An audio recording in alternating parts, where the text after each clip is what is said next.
Kevin, you want to get us started? Sure. Josh, thank you. Earlier this month, the administration flatly said that there was no connection between the $400 million payment to Iran and the release of the 4 American prisoners. But last week, the administration acknowledged that the payment was a contingent on the release of the prisoners.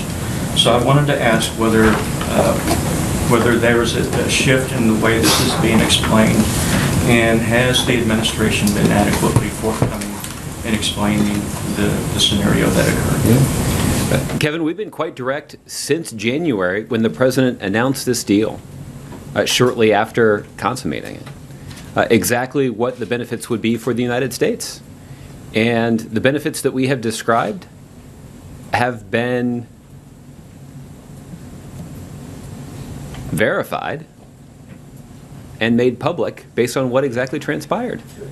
So those benefits are significant. Those benefits include preventing Iran from obtaining a nuclear weapon, rolling back key aspects of their nuclear program.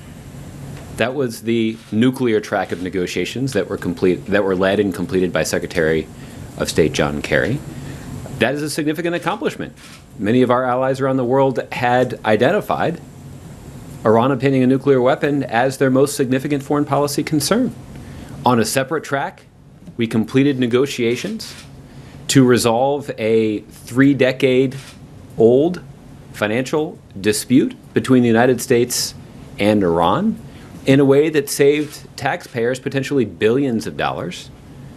And on a separate third track of negotiations, the United States succeeded in executing a mutual prisoner release that allowed 4 Americans who were being unjustly detained in Iran to come home.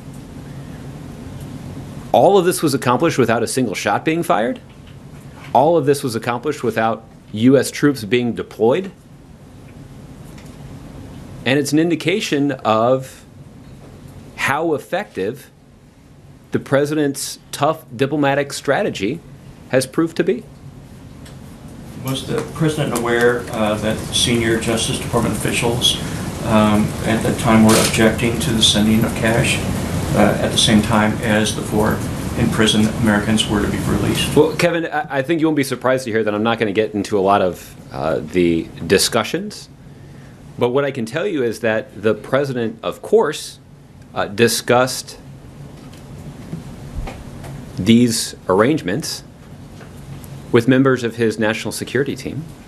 And there was unanimous agreement among his national security team that he should move forward because of the many benefits that I just described in terms of preventing them from obtaining a nuclear weapon, in terms of rolling back their key aspects of their nuclear program, in terms of reaching a financial settlement that saved American citizens potentially billions of dollars, and in terms of securing the release of Americans who'd been unjustly detained in Iran. And I think there's an on-the-record statement from the President's Attorney General indicating her strong support for moving forward with this